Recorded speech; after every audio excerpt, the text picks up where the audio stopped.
هلو سلام بچه، خیلی خوش اومدین به این ویدیوی متفاوت.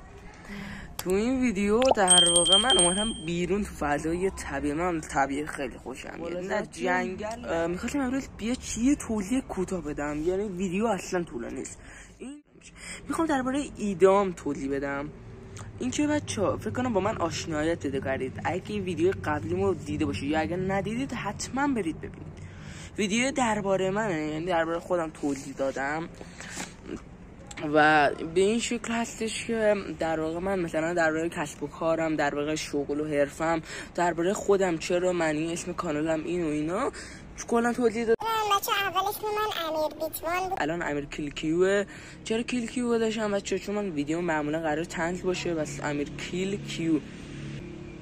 داخل درباره من معنیشو بخونید، الان بهتون نمیگم چون باید بیاید به پیج سر بزنید، سابسکرایب هم حتما کنید. خلاصه بچه راشه میگفتم من خلاصه یعنی یه ایده مثلا به نام یک روز 24 ساعت با دوچرخه، یعنی قرار 24 ساعت با دوچرخه از صبح تا شب باشیم، از اول صبح تا آخر شب با دوچرخه باشیم و هی دور بزنیم. چالش‌های مختلفی هم داریم.